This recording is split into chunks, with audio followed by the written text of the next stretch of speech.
So I've gotten, I don't know, 100,000 messages from you folks in New York and around the world, actually, being honest, how much you've appreciated these 4 shows, how much you've loved it. Jews and non-Jews, folks, not just Jews.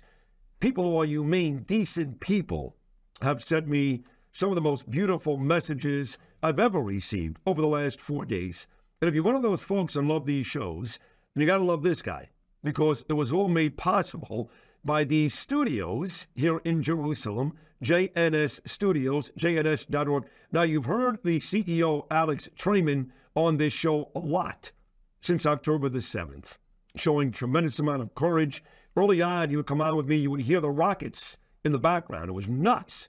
So he's been coming on for a long time. Born in Canarsie, grew up in Marlboro, New Jersey, went to Yeshiva University, was married, moved to Forest Hills, has a big New York background. His wife, Tippi, is an amazing lady. All my tanning sessions, my gym sessions, because of her. And he runs this amazing team here in Jerusalem, from Dov Yarden to Ryan Lifshitz to Avia Asner. The entire team includes the editor-in-chief, Jonathan Tobin, one of America's most prominent conservative columnists, senior contributing editor, Caroline Glick. She's been on the show. Melanie Phillips, the publicist for this company, by the way, is Curtis's sister, the great Maria Sliwa. And once again, the Jewish News Syndicate is a reader-supported U.S. 501c3 nonprofit organization. Check them out, sign up for the daily newsletter, and consider making a donation at JNS.org. And if anybody, Alex, deserves money, along with One Israel Fund, it's you guys. So thank you so much. Thanks so much, Sid. We're glad to have you here. It's amazing meeting you. I mean, I remember that first phone call that Monday morning. I heard you on with Noam Burley. And I said, no, who was that guy? And I had just spent that whole Sunday literally in tears. I said, his name is Alex. He works at, get him on. And you came on that Monday, October the 9th. And again, I heard rocket fire in the background. And you were shaking, man. Your voice was trembling. And of course you were. And you've been coming on religiously since, probably 20 or 25 times. And to see you in person, very handsome, by the way, very handsome. You are a super guy. Thank you so much. Well, I know that the show is called Sid and Friends, and I'm glad to have become a friend. Oh, you're a very, very good friend. I have some friends that are just friends. You're a very good friend. So thank you for all you did before I got here, and certainly for all you've done since. How's it been having me and Justin here before? It's been a ton of fun. Yeah. You know, and congratulations to you. I mean, I think it was very brave of you to come out here. You said on the show, we were on the show together, you said, I got to take the show out to Jerusalem. And you did it, you know, and I think that's been so important, not just for you personally. And I know that this trip has touched you personally at a deep soul level, but I think that that's being communicated to all of your listeners in New York and beyond. And I think that you've done a tremendous thing by being here. So thank you. Thank you for saying that. Thank you. And you're a New York guy. I just read your history from Canarsie to New Jersey to Washington Heights to Forest Hills. How long have you lived now here in Israel? 19 years. 19 years. And I said earlier on this program, all the people that Lady Eve was on earlier, she's from Los Angeles. I had a woman in here a couple of days ago from Chicago. All these people that did live in the United States, and by the way, still say nice things, not about Biden, they love Trump, about the United States. Not one has said to me, man, I miss it. Everyone says, I wouldn't leave this place if they blew it up. I'm not leaving Israel. Something tells me you feel the same way. Oh, absolutely. I think that we're doing something for our people. You know, my grandparents were Holocaust survivors. Oh, they were. And, that they were liberated from death camps. And the idea that today a Jewish person can fight for their land, like if my grandparents and their great-grandparents could see me now raising my children here in the holy city of Jerusalem, I mean, what a dream for generation after generation of Jews to be able to do that. And I'm so pleased and proud to be able to raise my kids here. Well said, 5 beautiful kids. But you have a New York history. So when you put me on, which you do occasionally from Israel, and you hear me talking about a rally in Bay Ridge, you know Bay Ridge, in Canarsie, boy, 5,000 strong. Or when I tried to go to the airport last Saturday after Shabbos, and I'm getting warnings, Sid, go early because they're blocking the entrance to Kennedy Airport. They're standing on the Belt Parkway. Aren't you disheartened? Well, you know, I was going around college campuses in the early 2000s when this whole phenomenon of Israel Apartheid Week started. And what do they call it?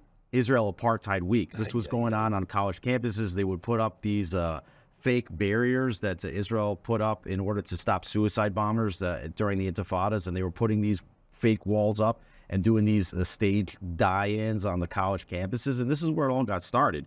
And quite frankly, I mean, it was visceral for me. I understood that, you know, this, if it wasn't stopped, and I watched how, and unfortunately the Jewish community didn't stop it. You know, they said, don't give it too much attention. Just, it's going to go away. It's not going to get worse. And I just watched it get worse and worse and worse. I'm really not shocked at what's going on right now. And I think that the Jews that are shocked, I mean, they should have woken up a long time ago. Somebody said to me not long ago that the Jewish people are partly to blame. And it feels uncomfortable saying that, you know, but they're partly to blame because of some of the people they vote in outside this country, because of how sometimes even in this country, they seem to get somewhat, what's the right word for this? They think it's okay, you know, and they're partly to blame for some of this. I don't believe that's true. I imagine you don't either, right? Well, you don't want to blame the victim on the one hand, right? You know, that's ridiculous, and we've gotten used to being blamed as the victim. I mean, Jews in Israel have... Complacent is what I was looking for. Yeah, but, I mean, you do have to ask yourself the question, if a candidate that's running for office, and it doesn't matter what that party is, okay, if they're saying that their primary foreign policy priority is to fund the enemies of the Jewish people, you have to ask yourself, can I as a Jew vote for this person? Yeah, they do all the time. Right. I mean, Joe Biden got a ton of the Jewish vote all the time. Democrats all over our country, and of course, even here, you had the liberal group actually take over a couple of years ago. Now they're working, I guess, hand in hand with Bibi. I'm very confused by the whole government here, but you've got a very liberal group in charge. No, we actually have a strong right-wing government that won in the last elections. But when the war started, Netanyahu understood that when we go to war, we go as a united nation. It doesn't matter if we're, you know, it's right. Didn't Bibi lose to liberals not that long ago? Am I crazy? Well, yes, he lost, but you know, we had here 5 elections in 4 years' time. Okay, it was a very complicated situation. I don't think we have enough time to get into it. Right. But they got him out for a very brief period. They turned the country over to Naftali Bennett. He became the prime minister, even though 95% of the country voted for somebody else. And he sat with everybody from the left, every single left-wing member of the Knesset, even an Arab party that had never sat in a government came in order to get Netanyahu out. Of course, that government didn't last. It lasted barely a year. Yeah. And then Netanyahu won a stunning election just a year ago, and he put a completely right-wing government in. But once the war started, he said, you know, we better, in order to get international support and to get domestic support, we need to bring some of our challengers, our opposition, into the government. So he brought his primary challenger, Benny Gantz, into the government. So yeah, there's a few left-wingers sitting together, but it's a right-wing government here, and the people of Israel are very strongly right-wing, and they're only going to get more right-wing after. Well, you say that, yet there were public protests here, like we've got in New York from the pro-Palestinians, anti-Netanyahu, all these, the parents of all these hostages, and I understand why. They want their kids out, but they're furious with Netanyahu. They gather every week in Tel Aviv. They call it Hostage Square. So, and everybody keeps telling me the same thing, anecdotal, that Netanyahu, once this war is over, he's done. He's out of here. You don't believe that's true? Well, a lot of these protesters were in the streets before the war, right? So during the election cycle, it was just anti-Netanyahu protests or Demokratia, which means democracy protests here in Israel. And then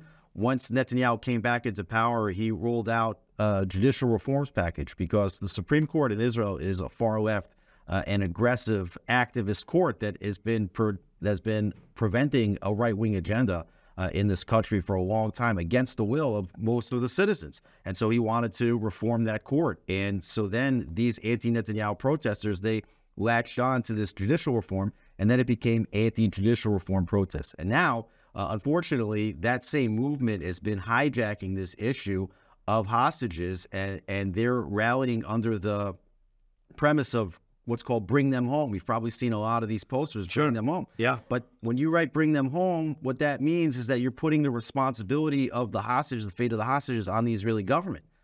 The slogan should be release the hostages, right? It should be on Hamas. On the bad guys. Hamas is the one that took the hostages. And you know what? There's another group of hostages, as we speak, are protesting the movement of humanitarian aid that's being poured into Gaza, saying, how can you give them humanitarian aid while there's still hostages inside Israel? But there's not that same anti-Netanyahu money that's being put into covering those protests. So you're not really hearing about that as much. So unfortunately, some of the hostage movement is actually been co-opted by the anti-Netanyahu movement to begin with. It is really unbelievable how much Netanyahu mirrors Trump. I mean, of course, they were great friends. Obama and Netanyahu, not friends. Trump comes in, great friends. Netanyahu, Biden, let's be honest, not friends, okay? Netanyahu is smart. He has to be nice to Biden. They need the American government here. They need our money. They need our weapons. They need our support, all that nonsense. But Netanyahu knows better. He didn't like the guy before him. He didn't like the guy after him. But he's so much like Trump. Right, Alex? It's almost a mirror image. It's not really like that. No, it's not. Because Netanyahu, he's really a statesman. He's a diplomat. He's been the prime minister of this country for 16 years. He transformed a developing nation into... Well, you hate Trump then. Well, I don't. Trump, I told you on the show, I think that Trump has been by far, the best president that Israel ever had. And for people that don't like Trump and for all those personality reasons, and I totally get that, I tell people, I say, look, even if you don't like the guy and you think everything's wrong, I say even a broken clock can be right twice a day. And when it came to the Middle East, when it came to pulling out of the Iran deal, when it came to defunding the Palestinian Authority, when it came to declaring that Jerusalem is only the capital of the Jewish state of Israel, when it came to recognizing Israel's sovereignty over the Golan Heights and saying that the settlements, the so-called settlements, which are just suburban Jewish towns that you saw the other day, that these cannot be the obstacle to peace and they're not necessarily illegal under international law. Like everything that he did was right. And you know what? Those were the quietest years that I've ever lived in Israel was when Trump was the president here. So he might not be as stately as Netanyahu, but at least for you guys. But he also understood who was a friend of Israel and who was not. And when you have, this, we had this concept here in Israel called land for peace. Okay.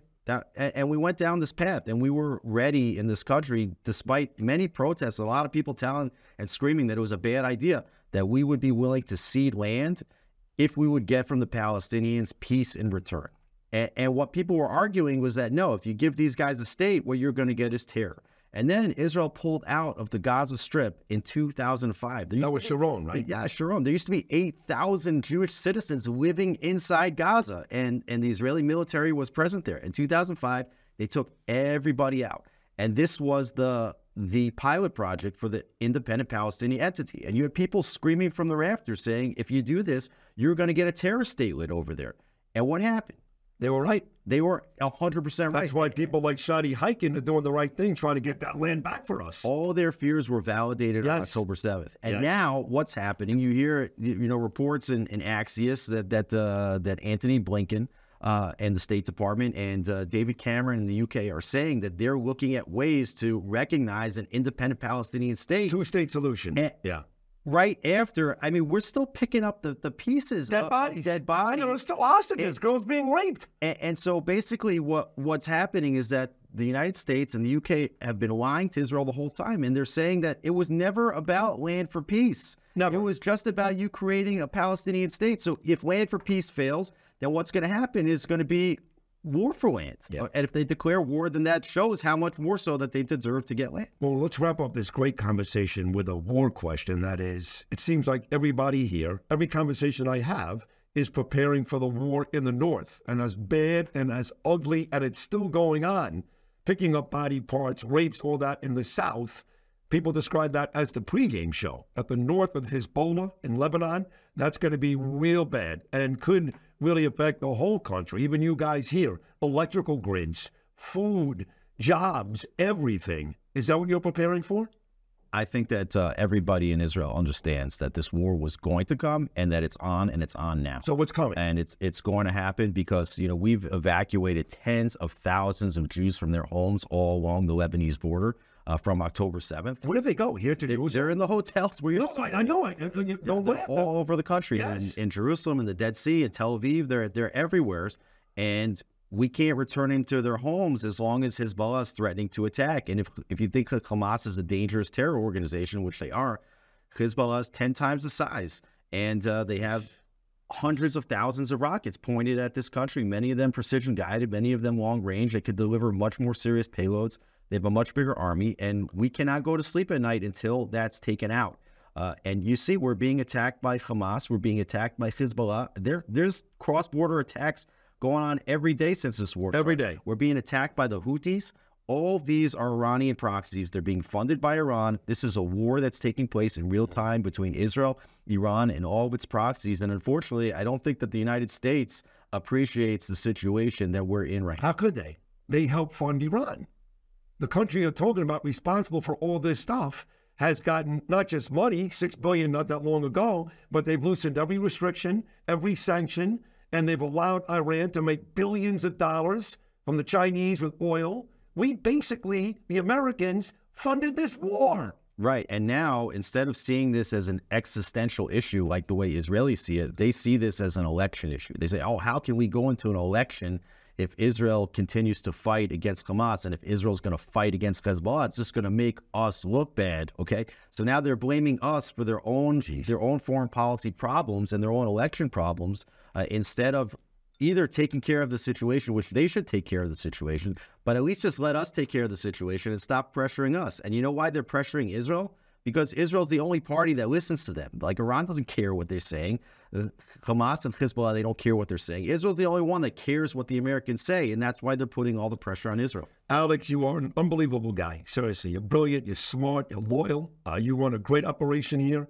We will never be able to thank you enough for what you've done. And we actually are already talking about coming back and using your studios again, because it's been not just informative and we've learned a heck of a lot, but it's been fun. And I can't wait to have Shabbos dinner with you and Sippy and your 5 children coming up tomorrow night. So thank you for everything. It's a great appearance here today. You've been great for the better part of 5 months. Thank you so much. Thank you. God bless it. God bless you too. That is Alex Traiman, the CEO. If you don't love this guy, you don't love God. It's as simple as that. This guy's as good as it gets. The salt of the earth, the CEO of JNS, Alex Traiman. We'll take a short break. Bill O'Reilly's coming up.